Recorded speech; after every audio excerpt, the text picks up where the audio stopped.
Hello and welcome to this short review of atomic structure, isotopes and relative mass.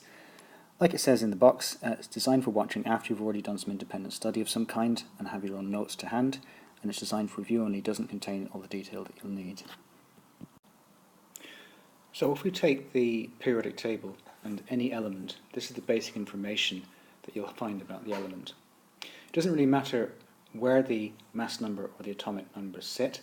Sometimes they put them the other way around with the atomic number on top and the mass number on the bottom.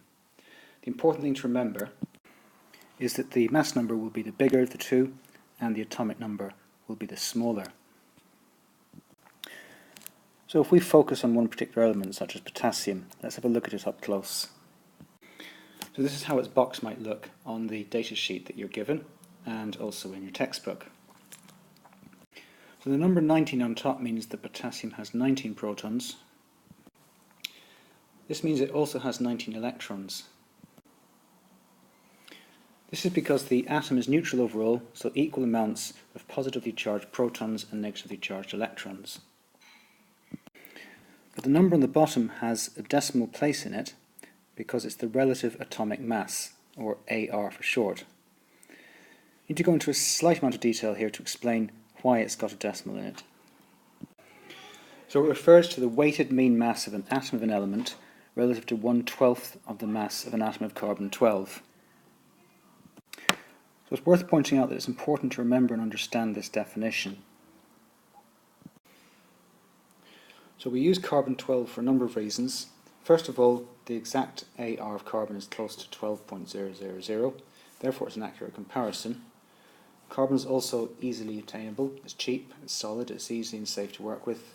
1/12 the mass of a carbon-12 atom can therefore be then compared to that of a proton or neutron, and we use this as a comparison as a mass unit instead of grams or kilograms.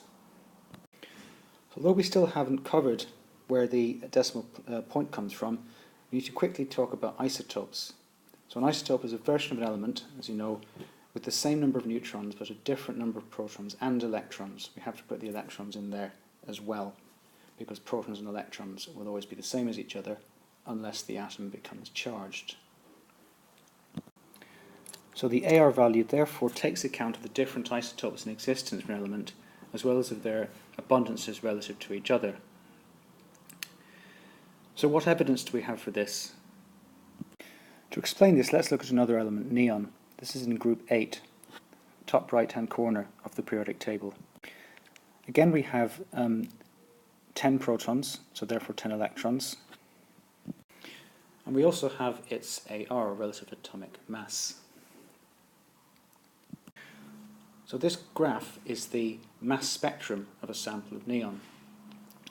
You'll notice that the labels have m over E on the x-axis and height of peak on the y-axis.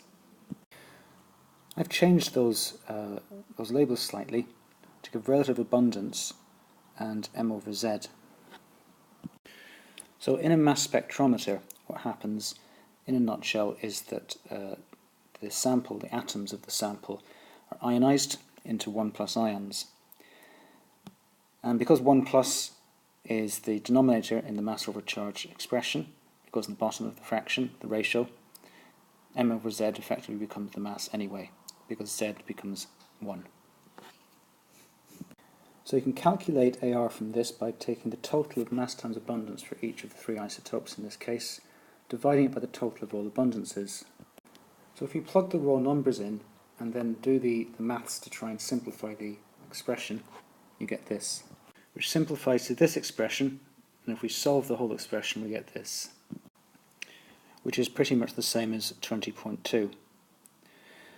So hopefully this shows you how we use atomic structure from GCSE, moving on to isotopes, and then using isotopes to work out relative atomic mass using the mass spectrum of a sample of an element.